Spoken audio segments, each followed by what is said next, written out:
couché depuis 8 ans et paralytique. Le titre de ce témoignage décrit l'état d'un homme que Christ a guéri au cours d'une visite de l'apôtre Pierre dans une ville appelée Lyde.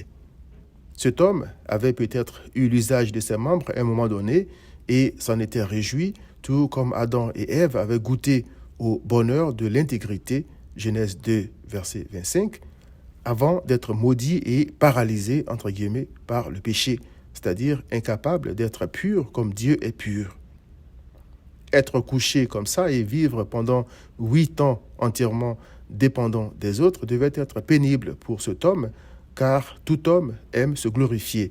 Jean 12, 43. Se rendant compte de la faiblesse de sa misérable nature humaine, il a dû se dire, comme l'apôtre Paul, « Misérable que je suis, qui me délivrera du corps de cette mort ?» Vois Romains 7, 24. Mais avait cru pouvoir trouver de l'aide en servant des démons à travers des idoles. Concernant la visite de l'apôtre Pierre, il est écrit « Comme Pierre visitait tous les saints, il descendit aussi vers ceux qui demeuraient à Lyde. Il y trouva un homme nommé Eunée, couché sur un lit depuis 8 ans et paralytique. Pierre lui dit « Eunée, Jésus-Christ te guérit, lève-toi et arrange ton lit. » Et aussitôt il se leva. Tous les habitants de Lyde et du Saron le virent et ils se convertirent au Seigneur. Acte 9, 32 à 35. En méditant sur ce passage, je me suis rendu compte de 2 choses. Premièrement, Pierre n'est pas allé à Lyde par hasard. C'est Christ qui l'y a envoyé pour trouver, guérir Eunée et sauver ses brebis qui étaient à Lyde et à Saron. Plus j'apprends Christ, plus je suis convaincu qu'il n'abandonne jamais ceux qui sont à lui. À travers la guérison d'Eunée, Christ a donné un avant-goût de ce qui attend ses brebis. Il est écrit « Il essuiera toute larme de leurs yeux, et la mort ne sera plus, et il n'y aura plus ni deuil, ni cri, ni douleur, car les premières choses ont disparu. » Apocalypse 21, verset 4.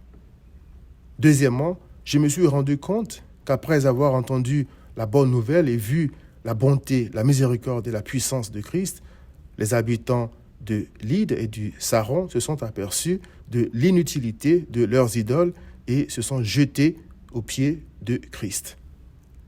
Ils n'avaient jamais vu une telle compassion ni une telle démonstration de puissance. C'est pourquoi il faut exalter Christ, l'élever comme le serpent d'airain, afin que quiconque a été infecté par le péché et croit en lui ait la vie éternelle. Vois Nombre 21, verset 9.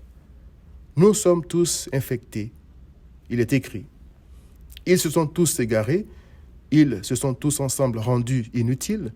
Il n'y en a aucun qui fasse le bien, non, pas même un seul.